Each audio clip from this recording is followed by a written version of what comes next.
This is Sporting Life. Well, welcome along. I forgot it was recorded. I was scratching my nose. The Sporting Life Racing Podcast. David Orr, joined by Matt Brocklebank, Billy Nash, Graham Cunningham, and David Johnson. A bit of everything this week. A few Cheltenham lines and reflections on last week's action. Look ahead to action this weekend too at Kempton, Saudi Arabia, and Southwell, as DJ's pointed out just before we hit record button. Got the Winter Derby coming up there. But first, we're going to look back. We'll start with that Betfair Ascot Chase on Saturday. GC, I'll come to you first. Pete Dory won well. It's people put it down to the genius of Harry Cobden and bad rides elsewhere. Where do you sit on the debate? Yeah, interesting this. Dave, I have thoughts, I have opinions, but it's up to you to get them out of me. And I see you've come to me first. Yeah, it's interesting. I noticed Big Tony Calvin, there's only one thing that he likes more than to berate his fellow media members. It's when he can also rile up the base at the same time. And he tried to do this with the Ascot Chase. But I take a slightly different view, joking to a certain level. 4 runners, one of them Sail Away was there to pick up $9.5 grand or whatever it was for 4th and duly did so, ridden accordingly. Pig Dorhey is perhaps the most consistently accurate, sharp jumper around in that sort of division at the moment. He's quick and he's very agile. It's difficult to put him on a bad stride. And up against him, you had Lompresse, who we knew was likely to jump at least slightly to the left, duly did so. And I can only imagine what might have happened if the Russell team had asked the cement-footed Ahoy Senor to go toe-to-toe or even stalk Pig Dorhey from an early stage. So I think that was a storm in a teacup. The winner is a really, really good horse nowadays, dead consistent. Not a superstar, but give him anything like a softish time in front, and he's going to take advantage. So it was good to see him win.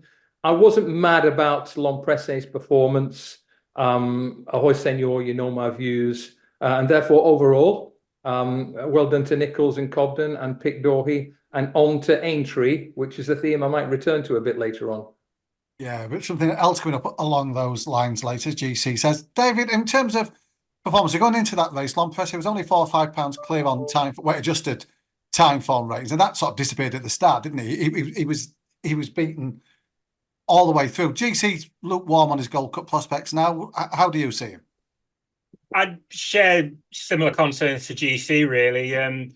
Even if you're taking that 170 performance that he looked like he was going to run to when we last saw him in the King George, that's still probably leaving him with at least £5 or £6 to find with other horses like Shishkin, and then you've got even another £4 or £5 perhaps on top, that magic 180 barrier that we've already seen Galopin des Champs reproduce this season. So I think it's very difficult, even if you make the case that going back up in trip and going left-handed will suit him better in the conditions and what he had on Saturday. I do think it's very difficult to see him getting back and being a realistic Gold Cup tender. But the one point I wanted to make about this race was how it really did shine the light on the major issue of the lack of competition in these kind of races. It was something that was talked about in the podcast last week about how these major races, they're just not stacking up. And I think what was so bad about this race is that there was only 4 that lined up. And to be honest, there was only one of them whose main aim was to go and win the race. I'm not suggesting that Lompresse or Ahoy Senor were non-triers or anything dodgy like that. But essentially, they were there to have a good spin, to put themselves hopefully on target for the Gold Cup. And if they won the race, Connections would have been delighted. But Pig Dorhey was the only one really who was under his ideal conditions and the one who was there to really go and do the job on the day. And I think we've got serious problems that top quality racing is just taking place like this. It's just not a good spectacle. I think it's a really good point to pick up on. There was a nice piece in the Racing Post in which the Levy Board's Alan Del Monte emphasised that 5 and 6 runner fields, turnover drops off by 40%. If it's 4 or 5 runners, 50%. Now, turnover is not the be all and end all.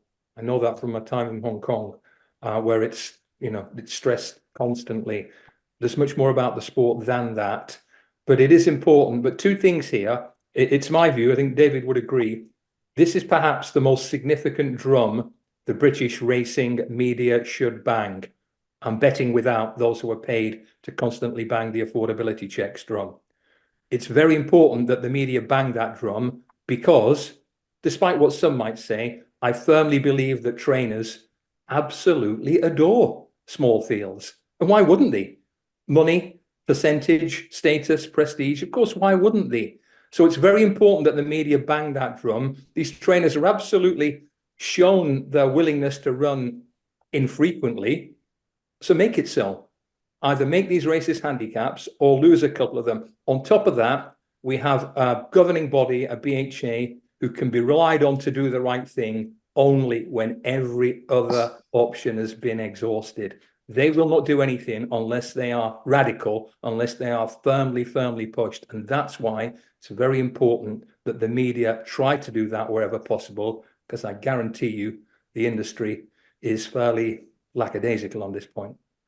He might have lifted it from last week's podcast, which I disgracefully didn't listen to. I'm told it was excellent, but I disgracefully yeah, no. I mean, I've struggled to get the hot seat back. But Matt, Ed made the point at Chamberlain on ITV on Saturday. The Gold Cup, I don't know if you lifted it from the podcast last week, was the last Grade 1 chase in Britain that's been on ITV that had 8 runners and 3 places in. I mean, that just sums up to perfection what's going on at the minute. Yeah, really sad. And the real sad thing is that you look at that race on Saturday and you think, what was missing?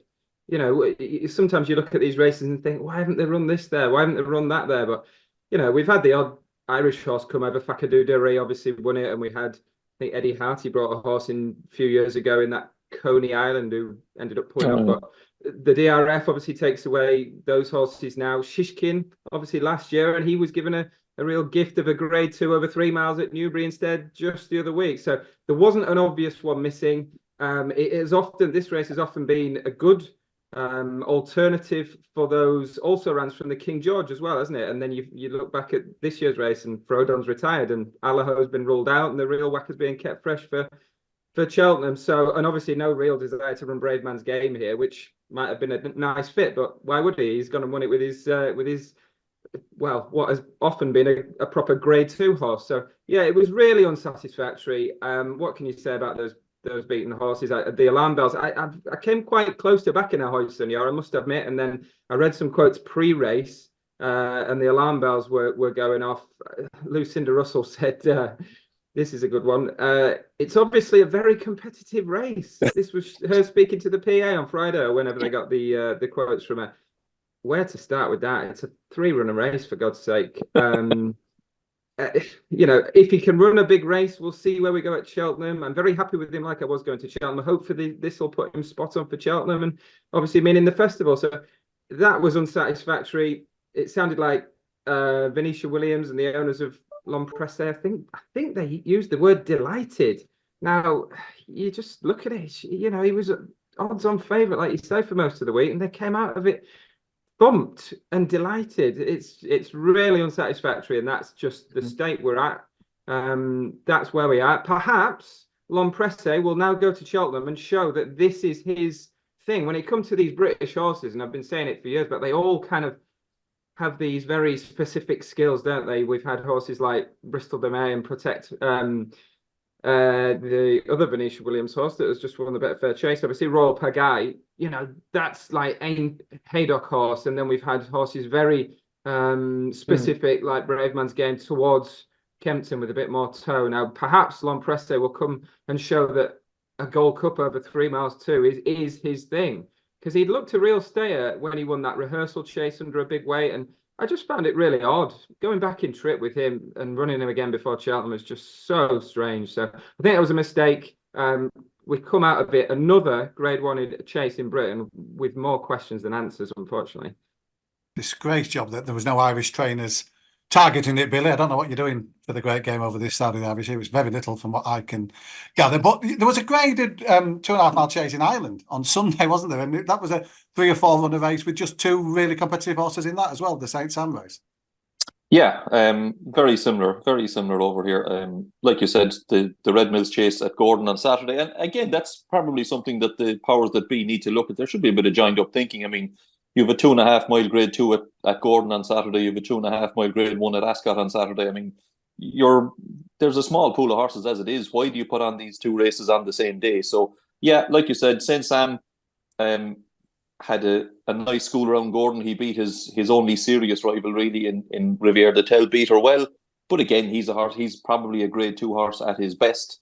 And Willie's talking about, keeping him for. There's a similar race at the Fairyhouse Easter Festival that he's going to aim him at. He's probably not even going to go to Cheltenham. Now, in true Willie fashion, he didn't totally dismiss the fact that he won't go to Cheltenham, but he's not planning on doing it at the moment. But yeah, there is a glut of these races, and why do we need to have them all on the same day? It just doesn't make a whole pile of sense. There's a very strong case, I think, just to try and tie this up, for making all the Grade 2 and Grade 3 chases limited handicaps down. And how about this for a bit of thinking outside the box? Instead of Group 1, Grade 1 winners carrying penalties in Grade 2s, etc., make them a handicap and give the Grade 1 winners a small allowance. Reduce their handicap mark by £3, £4, £5, so that the up-and-coming horses, the 145 to 150 horses, can really fancy their chances, and the 160, 165, even 170 horses can go into the handicap, but because they've won a Grade 1, they might have a £4 or £5 allowance. Something to try to make these races more competitive for the race goer and the punter. Well, I like that, JC. Out the box thinking, so little of it done in race. It's clear that something's got to happen. It's just time to rip up the the clues in the word, Nave: penalty, penalise. Let's try and encourage instead of penalising. Now, talking of different approaches, on the back of what many thought was a magnificent front-running ride from Harry Cobden, reading the Racing Post this week, Harry Fry and Aidan Coleman, that the art of jockeyship, GC, is dying seemingly in Britain, and one of the reasons why we're struggling so much against the Irish is that we're just gooding our horses too hard in the races. Yeah, you should admit when you probably go a bit over the top, and I think maybe I did in my tweet, especially by putting a red ribbon around it by saying what a load of bollocks, which always tends to invite certain reaction. But what I will say now to try and clarify this, the three people involved, Lee Mottershead, Harry Fry, and Aidan Coleman. I admire Lee. I think he's a really, really hard grafter. I think he's a good person and a good writer. I admire Aidan Coleman, especially for the way he's handled himself to some really tough injury situations. Harry Fry I don't know well, but he seems a very measured individual. Lee in his piece said, arduous slogs might even serve to accentuate Ireland's domination. Harry Fry, I think it's one reason, going too fast, why we're struggling compared to Ireland. Aidan Coleman, it's no wonder the Irish keep coming over and spanking us. Well, they may have a point that in some day-to-day races, the fields are going off a bit too fast, but there are always receipts. And we've had receipts for at least a couple of years now in the shape of numbers in the corner of the screen on RTV that tell you how fast they're going. I don't believe that theory is backed up by what we're seeing on those sectionals by and large. More importantly, nearly every good or potentially good horse we have in Britain can soft pedal its way to a festival by a series of small field sit sprints. So I don't know where that argument is coming from at all. So what a load of bollocks may have been a bit too strong. But you're doubling down. Strong. No, it's always an interesting debate to have. Billy, we're going to move on to the action from Haydock last Saturday, and I'm going to you because Gavin Cromwell, he's operating at a 25% strike rate in the UK this year. I think, in fact, I know, because I spoke to him last week, that Trials Day was the only day, Cheltenham meeting this season where he's had a runner, he hasn't had a winner. He's finding opportunities and placing his horses so well, isn't he, on this side of the Irish Sea? He's doing a wonderful job, yeah. Very astute trainer, Gavin Cromwell, but as you say, he's very astute at picking out the right opportunities for his horses. He's seeing what's happening over here. It's very difficult to win big races in Ireland with the Mullins and the Elliott and Henry de Bromhead and, bumping into those powerhouses every single day. And he's decided to take the approach that go to England, pick up some of these smaller races, and he's done it really well. Like you said, I think he's had something like 11 winners over jumps in the UK this year, operating at a 25% strike rate. Took 2 horses to Haydock on Saturday. Obviously, Yaman, who wasn't really picked up beforehand, but was still a maiden over fences, going to Haydock on Saturday, won the Grand National Trial, and now is the Hour, who to me looked like his second string in that Albert Bartlett race. I was hoping he'd run his other horse, Mint Boy, and now is the Hour, who looked to have a bit to find on the figures, absolutely sluiced up in that race. So he's done a tremendous job with his horses. He's been doing it all season, and let's hope he can do it at some of the bigger festivals towards the end of the season as well. I don't want to be a doom and gloom merchant, DJ, but when you see Gavin bring over a 12-1 chance for the Grade 2 Albert Bartlett at Haydock, and it wins doing handstands, and you know he's Division 2, Division 3 among the Irish novices this season. I mean, we're all teams Sir Gino, aren't we, in the Triumph? We're looking for British winning the novice ranks this season. Yeah, it does look that way, doesn't it? Obviously, this wasn't by any means the strongest crop of novices, was it? Don't rightly know a 9-year-old mare in second, so suspect the race probably isn't going to amount to a great deal. But we know that the Irish novices tend to be stronger than the British ones, and it's looking very much the case as though that's going to be the same again this year. So Timeform graphic yesterday. I think Britain only has one novice hurdler in the top 10 at the moment, which is that'll be right, yeah. I was at Haydock at the weekend, and those 2 Gavin Cromwell horses, one whizzed in, the other ground it out, and you just think, Christ, they're sending the 3rd and 4th team again for our Saturday races and still snagging all the booty. He made the point to me, Matt, Gavin, that Stumptown won a 50,000 handicap at Cheltenham, I think 5 opponents. He said if that had been run in Ireland, it'd have been a full field and he wouldn't have won. It's just the opportunity is so obvious that he's taken advantage of. Yeah, definitely. It was four rivals. It was only a 5-runner handicap, 26 grand to the winner. It was absolutely remarkable. This is on New Year's Day at Cheltenham. It's absolutely unheard of. It was an interesting piece, Dave. Yeah, I thought that you got with Gavin Cromwell. It was really good. Most of mine are, but don't act surprised there. I mean, it's quite a portfolio. Gordon Elliott would have run 5 against him, wouldn't he? Yeah, very true. But yeah, a horse like Stumptown, I mean, he's able to kick that back. I think he might have given it an entry in the Kim Muir. It's a little bit hopeful given his Irish marks 147 and Kim Muir's a 0 to 145. So these are new times. These are different times. Can't remember the last time they nudged them down £2 when they came over to England. But yeah, he'll wind up in the Ultima with a good chance, won't he? He's only a 7-year-old, but he was one that I thought might sneak onto the Grand National radar, which we might talk about later, but he wasn't given an entry. But yeah, Cromwell, he's a man to follow again.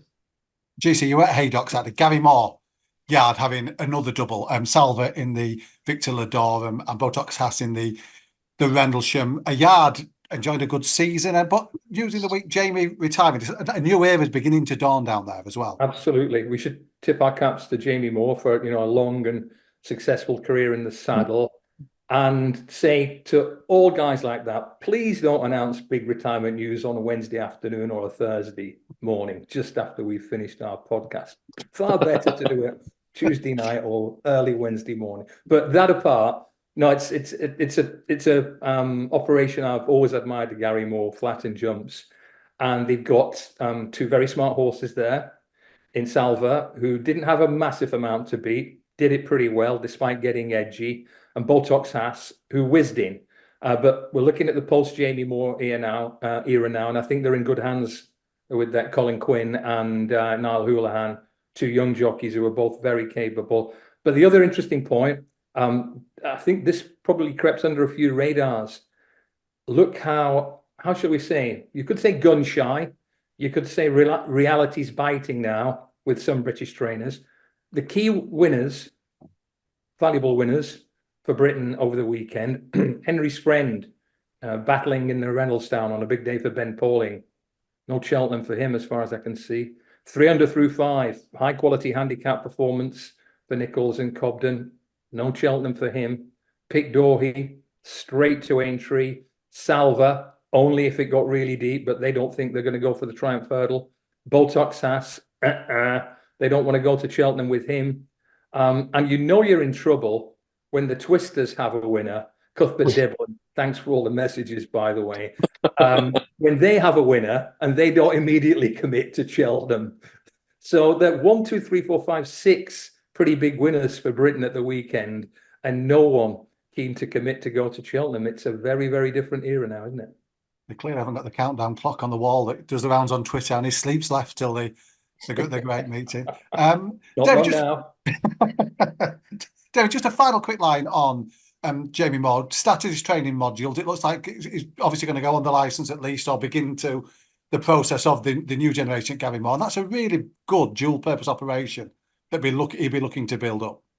Yeah, you suspect, even whilst he's been riding, that he's been heavily involved. And I'd imagine it's the same down there with Josh as well, isn't it? So it's always been, a big team operation, and I suspect that will continue. And echo what Graham said earlier, he's come through a lot, hasn't he, Jamie? And it wasn't, well, Josh as well, both of them have had very serious injuries, and you could almost say that they're fortunate to get out in the shape that they have done when you see what's happened to some other riders more recently, and very much do wish them well and hope that they have the same sort of success that what their father has, and imagine that they will do, to be honest. It was put to Patrick Mullins, Billy, in Ireland last week that obviously it's a big thing over here. John and Thazy Gosden, the father-son teams on the joint licenses. Would it ever tempt him? And zero chance was the exact words. Really? Yeah. He just said Willie does things his own way and makes a final decision. So there would be never any partnership. It's Willie's yard while Willie holds a license, which I think works quite well, as we saw at the weekend. Tully Hill, the latest one of the theme of the Mulling novices this year, Billy, have been beaten at long odds on first time out in the autumn. Then gradual progression there ever since. He's 5-1 in places for the Sky Bet Supreme now. Does he look Cheltenham ready to you? He does, absolutely. I think, like you said, Dave, that this kind of does happen most years where, there'll be a couple of Willie novice hurdlers beaten in late October, early November, when he doesn't tend to run that many horses anyway. And people will all of a sudden say, oh, well, this can't be any good, or this can't be any good, or whatever. Tully Hill was beaten fair and square first time out, but it looked fairly obviously didn't stay at Punchstone. They tried him over 2.6. They've dropped him back to 2 miles since, and he's been a bit of a revelation. Well, I would say a revelation. His bumper form was obviously very good. He has looked much better back at 2 miles, going a proper gallop. I mean, doesn't seem to be any problem with Paul Townend gunning horses when he wants to. So he just, he seems to be a really strong stayer at 2 miles. He's got a high cruising speed. His jumping needs a little bit of work still. He was okay at Punchstone. He was better than he had been previously. You'd still like to see him being a bit slicker over 2 miles for the Supreme, but I think the Supreme is the race they will run him in, and I think because of that now Ballyburn might go to the Albert Bartlett. Now the Ballymore. That's me trying to second guess Willie, but I'm thinking that's the way they will go. I think Tully Hill is better off at 2 miles, and he'll take a bit of beating. Like I said, he's a really high cruising speed. He'll get a lot of horses out of their comfort zone, and my slight concern would be if his jumping is slick enough just yet. He looks to me like the type of horse that'll be a better chaser than hurdler. I think he'll have a bit more respect for fences, and obviously he came from the Pint-to-Pint field, so he's got a big engine. He's a very talented horse, but he could be one of 5, 6, 7 Willie horses in the Supreme at this stage. He's got a really deep pool of novice hurdlers. It'll be interesting to see which way Paul Townend goes. I think it looks like if Tully Hill runs in the Supreme, I think Paul ride him. Obviously, Mark Walsh will ride Mystical Power, and Ballyburn then might go to the Ballymore. That's the way I'm thinking, Dave. But obviously Willie has his own ideas, and I know there's not many sleeps left, but plenty of things can happen between now and the Cheltenham Festival. Not long now, Billy. Matt, that's the thing that struck me as well. It's a similarity in the profile to Ballyburn, the running style, etc. He's only got the Supreme option. JP will decide where Mystical Power runs. They have that sort of sway there. That'll be the team there. But if you were Willie, do you read it the same way as Billy, this dilemma at the minute? I do, yeah. We said it a couple of weeks ago, didn't we, where we weren't ruling out, when everyone was sort of jumping on the Ballyburn to the Supreme bandwagon, we weren't ruling out a late move for the Berrin Bingham. I think that's the way it will go. Like Billy said, the strength in depth there is absolutely amazing. The absolute latest one, there's a mover in the Supreme market as we speak this morning from Mullins. The Munir and Suede horse called Mr. GIF has been cut across the board for the Sky Bet Supreme. So this is one that's barely been mentioned in any of the stable tours or anything. So as Billy says, this whole situation has got weeks to go. It's got legs, hasn't it? There's What's he called that? This latest one? It's called Mr. GIF. He won a maiden hurdle by about 16 lengths with 20 lengths back to the third. This was at the end of January. Yeah. A French flat import, 0 from 9 on the flat over there, and bought for 200,000 or something. And he's one of the latest moves in the market, so that's one to keep an eye on. But yeah, Tully Hill I was impressed with. I think you mentioned the similarity in style with Ballyburn. I think the key thing to point out is the similarity in style with some of those previous Supreme winners. Classical Dream, I'm thinking Champagne Fever, where he's going to lead, isn't he, in the Supreme? And what he does do is he edges a little bit to his left, where Townend's just going to be able to let him go, and you can see him certainly winging around that old course and turning in with a lead at the top of the straight. Yeah, I really like him. I wasn't totally blown away by Mystical Power's performance in the Moscow Flyer. Again, I was a little bit cooler on Ballyburn as being a Supreme project, but this one was really one that I sort of sat up and took notice, and I see now he is. You say 5s, that's all gone. It's 7-2 in places now, and if Ballyburn went, then you'd be looking at 5-2 favourite, I think. Billy, Lantry Lady, Henry de Bromhead, 2 from 2 now, 11 runs between the 2 runs. She only had one serious rival, but she was impressive at the weekend. She was impressive, but it was a very muddling race, Dave. It's not one that you can, it's really difficult to put a proper figure on the filly.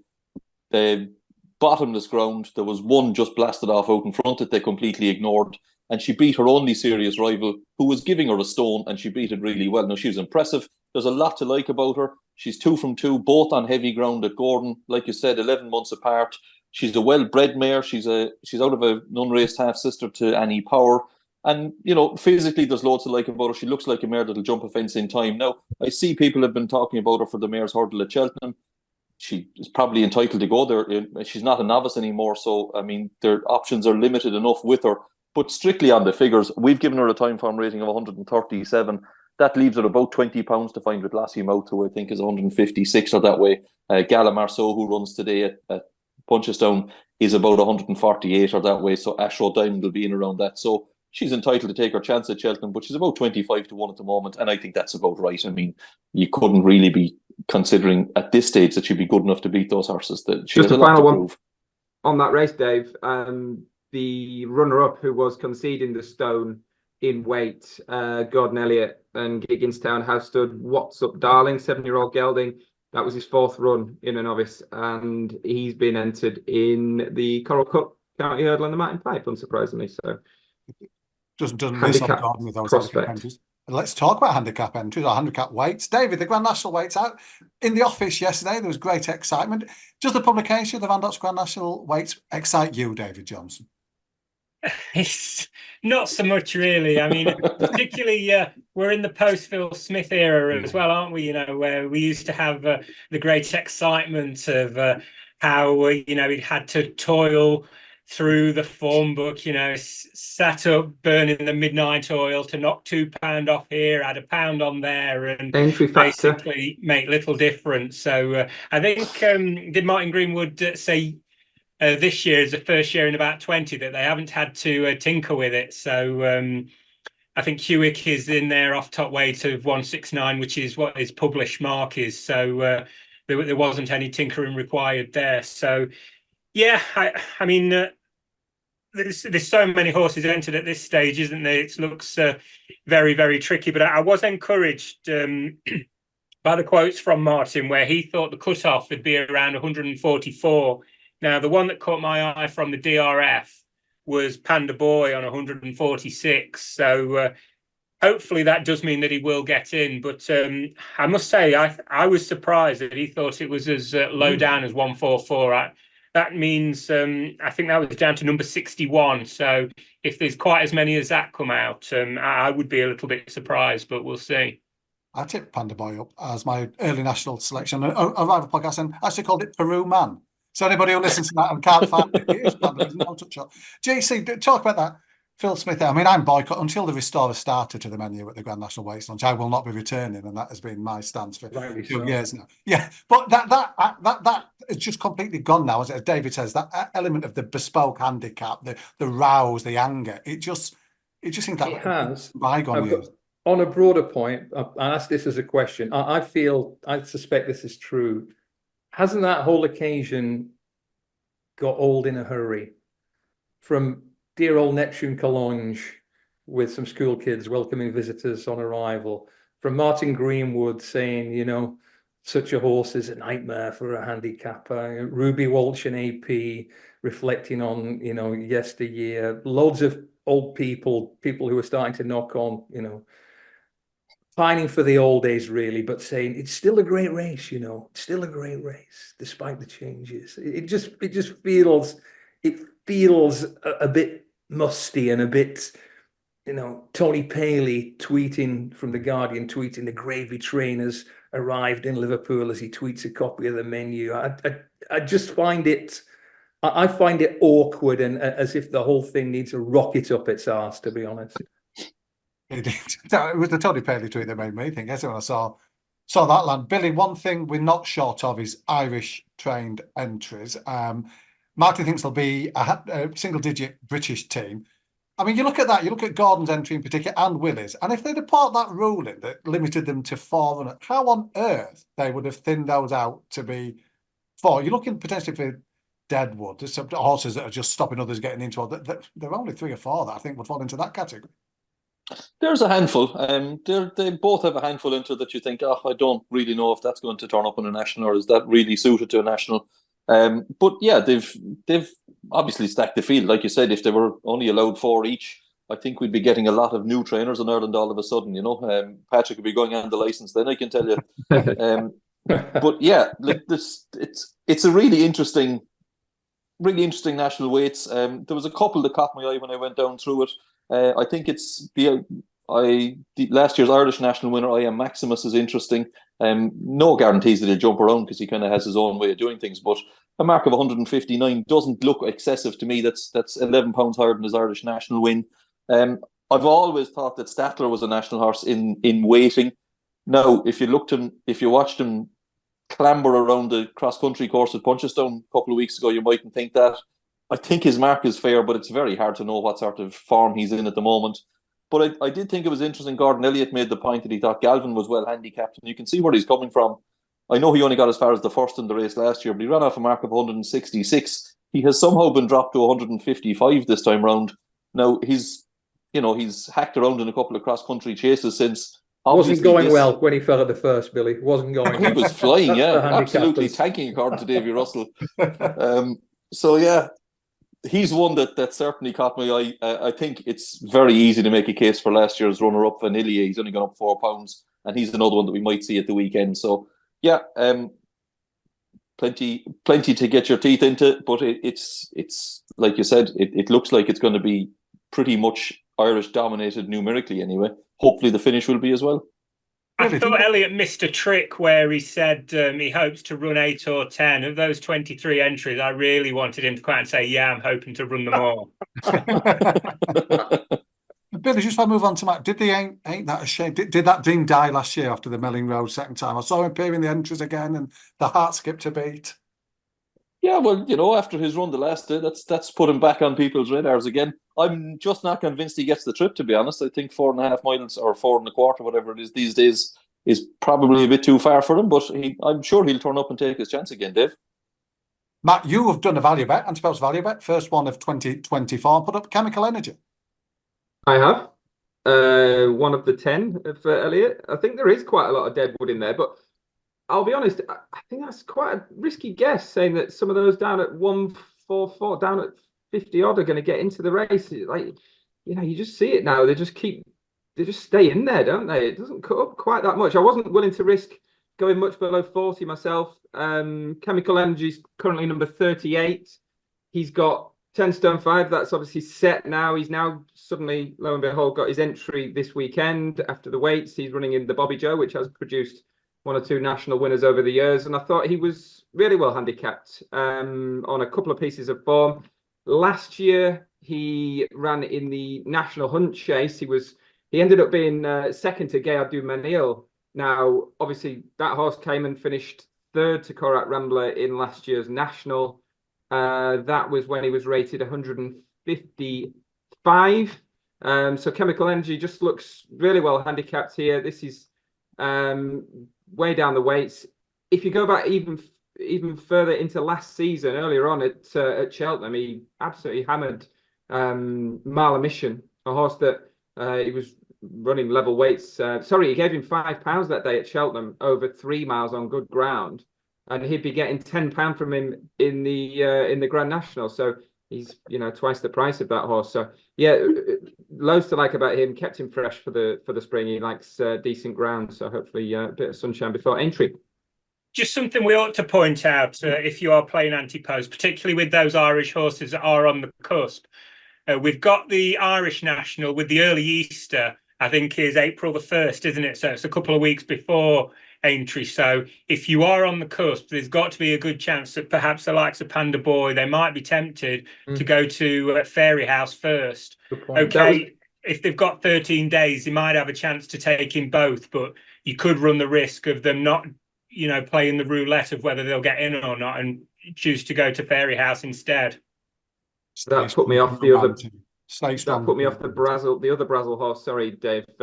Desert Moor House was on the shortlist as well, and yeah, that put me off him. I think he might end up running at Fairy House.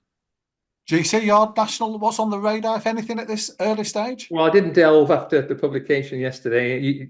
You know I'm a Mile Mission fan, and I take Matt's point about the handicapping. I do. But Mile Mission has plainly improved, not just since that Cheltenham defeat to Chemical Energy, but also since that unfortunate departure in the National Hunt Chase. Because go back and watch his, I won't call it the Hennessy, it's the Coral Gold Cup, although I do still insist on calling the Arkle the Sporting Life Arkle. That's another debate.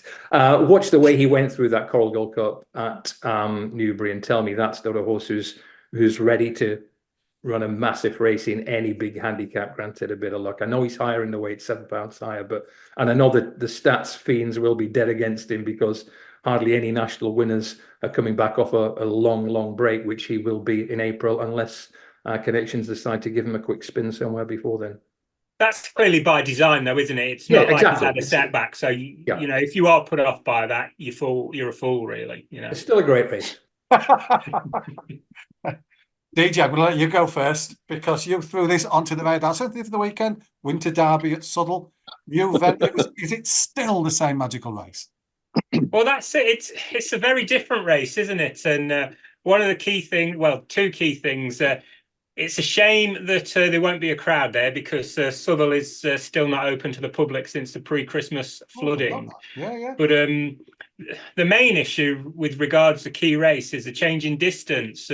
Southwell has never had a 1.25 mile course because of the position of the bends and stuff. So the Winter Derby will be run over a new trip of 11 furlongs. And now that brings complications, I think, for Lord North, who would be clearly the best horse in the race. Several time Group 1 winner, won the last 3 runnings of the Dubai Turf. And presumably they're going to use this Winter Derby as a prep for that. So you'd be slightly concerned about him over this trip, first time out. It wouldn't necessarily be his big target, and just interesting to see whether he ends up setting it up for a stablemate. There's Lion's Pride in there, who has something to find, but is extremely progressive. His form has worked out well. He won a listed race at Kempton towards the back end of last year, and the horse that he beat, Measured Time, has come out and won a Group 1 out in Dubai since. So that form is working out. And there's a really interesting one of Andrew Baldwin's in here called Eden, who we haven't seen since a long way ago, back in Caribus's 2,000 guineas. So he shaped that day as though a mile was a bare minimum, and you'd have thought he'd have stepped up in trip, gone for races like the Eclipse and perhaps further. So this sort of trip should be fine for him, but obviously you don't know what you're getting in terms of his well-being off such a long break. But it looks a really interesting race that brings together quite a few strands, and I think Lion's Pride is the one that interests me most, to be honest. You made that a lot more interesting than I expected it to be, David. Thank you. I'm looking forward to it now. I wasn't before I posed the question. Matt, there's no crowd at Southall. There will be at Kempton, and a famous face or two as well. There will be a famous face or two, yeah. Brooks Koepka and Graham McDowell are set to be in attendance. No. On Adonis Hurdle Day. Go on. Go on, Brooks. Brooks has got one in the Adonis. Yeah, this has obviously come about after some bet where Harry Derham was playing in a pro-am alongside Graham McDowell, and they've bet on, went buy me a horse if you get closer to the pin. I don't know how these things work mid-round GC. I think you know a bit more about in-play gambling when you're playing golf. But was on the charting. They've landed on Graham McDowell has invested in a horse called Give Me Five, who was only rated 60 odd on the flat, but seems like a little crackerjack over hurdles. Now he's in against this very well regarded horse of Paul Nicholls called Caliph de Burleigh, who they've said it, GC. He's been bought for Gold Cups. You've heard it before. He's been bought to win the Gold Cup. So good luck to them. Now, obviously, all eyes are going to be on him, but he's got to give £5 to this horse and Give Me Five. He attacks his hurdles. I like this about a juvenile where he's not afraid at all of really attacking his hurdles. Harry Derham's obviously gunned him pretty early and very well. And he's won races at Market Race and Warwick on soft ground. And he gave plenty of weight away at Warwick last time out. Came as a bit of a surprise to connections, I think. He was giving £7 to everything and absolutely hammered them, made all, won by 18 lengths. And he might just be one that, if a Caliph de Burleigh is a proper long-term project and maybe a proper stayer further down the line, then this Give Me Five might give him a race. And Matt, what you're trying to say here, and rightly so, is 1 point win. I think so. Honestly, 7-2. I agree with everything you said. I think he might be just one of those not overly big horses from the flat who just loves hurdling and therefore is miles better. So getting £5 from that Nicholls French import, it's a 1 point win job. You're so right. 1 point win. I wasn't expecting that. But and GC, they've got the Pendulum, one or two other interesting rates in that Kempton card. Yeah, get your notebooks out. I'm going to take you around the world here in the next this is what we need. 50 seconds. Pour yourself a coffee. 1 point win. Give me five. I like Tamuras for Nicholls and Cobden in the Pendle. Salute to Nickelback. He's having a great season, but I don't think he'll be able to get loose like he did at Sandown last time. And I thought Tamuras probably threw the race away in a tidy little three-runner race at Exeter. I think he saw that stable gate and he was hanging badly on the run-in. But either way, he's a good jumper and he's a pretty smart horse. Getting weight, £5 from Nickelback. Now I'm going to take you a very quick Saudi wrap-up. I haven't done all the races, but I've had a look at a few. The big race, $20 million Saudi Gold Cup, sets up really well for that White Barrio Breeders' Cup Classic winner. There's loads of American speed in there and he'll be very well suited by that. The sprint's interesting from a Euro point of view. Let's have a quick look. Art Power's in there, Group 1 winner. I'm not sure he'll like whizzing round a bend at Saudi with various front runners up against him. Matilda Picot is one of them. She comes out really well on time form figures if she handles the step back to 6. But again, pace pressure. Don't fancy Jumbie. Mysterious Night's in great form for Godolphin. But two horses, the A-team here. Breeders' Cup winning trainer Mick Appleby. That Anaf is a pretty smart horse. And he's got that stalk and pounce style, which I think will be really well suited. And he might sneak under the Whirlpool radar, shall we say, given that he's not representing super flash connections. And a Japanese horse in that race also called Aguri, who's just a good, solid Group 2 sprinter. Bit unlucky last time. Anaf and Aguri. And I'm now going to take you to Hong Kong on Sunday morning. It's always been my theory that the markets are incredibly efficient there, but not so much in the Group 1s. It's strange. It's the Hong Kong Gold Cup, Battle of the Derby winners, Romantic Warrior and Voyage Bubble. But there's a horse called Straight Aaron, who was very unlucky, didn't get any chance to show what he could do in last year's Derby. And he was only just behind Romantic Warrior and Luxembourg. Should have tipped my hat to Luxembourg. He runs in the big turf race in Saudi. But the market could be heavily skewed towards two horses, Voyage Bubble and Romantic Warrior. And I think this Straight Aaron might give them both a shake at what could be a very, very good value price. Tremendous stuff from Southall to Saudi Arabia and Hong Kong via Kempton. And I'm now going to take you to Ferry House and Nace with Billy Nash. Billy, we've got the Bobby Joe, which has been a big Grand National pointer over recent times. And on Sunday at Naas, I see that the lesser spotted Fernie Hollow appear among the entries. There's still time for some late clues. Yeah, GC has just taken us around the world. I'll take you to both north and south of Dublin. There you go. Like you said, the Bobby Joe at Fairy House on Saturday, it's usually a good clue for the Grand National. We've got a couple of interesting ones. Chemical Energy that Matt has already mentioned. Vanillier and I Am Maximus are all entered in that race. Hopefully the three of them will turn up. Should be interesting. Like you said, Fernie Hollow at Naas on Saturday. They had him entered in the Red Mills at Gordon last weekend, so obviously he's fit and ready to go. The Newlands Chase at Naas doesn't look a particularly strong race. He's been off the track a very long time, but if he does retain even a chunk of his ability, he should be good enough to win this race. Be very interesting to see what they do with him from here on in. But there's a really interesting race at Naas on Sunday. It's a new one to me. I don't remember this being on the card before, but they have a Pertemps qualifier there, which we never had a Pertemps qualifier in Ireland this late in the season. And there's a couple of really interesting names in it, including last year's Pertemps winner, Good Time Johnny, who went into plenty of people's notebooks at the Dublin Racing Festival over fences as a potential for, possibly a Kim Muir or one of those races for Cheltenham. But I see they have him entered in the over hurdles on Saturday. Also in there is Desert Morehouse, who Matt mentioned earlier on as a possible Grand National horse. Could they sneak him into a Pertemps qualifier or into the Pertemps final perhaps? And Gordon Elliott has a few interesting ones. Probably the most interesting one is a horse called Cletus Poulaw, who's a decent novice. He finished second to Ballyburn at Christmas and beaten a long way, obviously. Then went and won a maiden hurdle at Naas quite impressively next time out.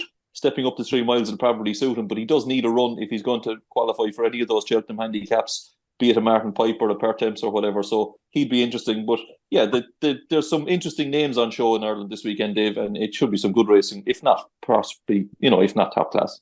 Dave, can I just ask Matt the Brocklebank, and not for a tip, but for a quick line on this big handicap chase? It's a Coral-sponsored race handicap at Kempton on Saturday. It's 150 grand in prize money. Stacks up extremely well with any festival handicap you care to name. Only 14 entries at the 5-day stage, and perhaps even more significantly, the 14 entries are trained by 8 trainers. Yeah, only 8 trainers thought they had a suitable contender at the 5-day stage for a handicap worth 150 sovereigns. You used to love this race in Britain, isn't it? Sorry, really Billy. Like it. I said game's gone in Britain, Cromwell needs to get something over for that race. He does, yeah. Do you know, geez, I was looking at I've certainly not done it in great depth, but Anthony Honeyball's got 3. And I was looking at Sam Brown because he actually ran okay behind Shishkin and Protectorat, a couple of proper horses, and it was quietly fancied in some quarters for well that race. In the grade 9-2, quite well punted because the weather sort of came in his favour, and having another wet week. Now, whether he turns out again a fortnight later, because they've obviously got Blackjack Magic as well, and I think the Sam Twiston Davies was already booked up on that, jocked up on that. But yeah, I mean, it's Kitty's Light sort of season, isn't it? And he's another one ended up in the National and running this weekend, but he wants good ground, so maybe be waiting for even deeper into the season with him. So yeah, not done it in great depth. I saw Bow to Greatness was a bit of a market move, and maybe tipped on another podcast near us, Dave. Not on the podcast, but I believe the Punchy podcast and may have selected it himself in a written. Getting your feet right under the table there, aren't you? Very so. If I look distracted during the podcast, it was just all the bookings coming through my diary. I was going to the PA. It's absolutely catastrophic. Thank you to the guys. Matt's heading down to Mickey Henderson's now for the pre-Cheltenham stable visit there. That's been eventful over the years, Matt. So look forward to that and what do you produce from there. Thanks to GC, DJ, Billy and Matt. And we'll be back next week after what hopefully is another interesting weekend of action. Visit sportinglife.com for more analysis, tips, opinion and insight.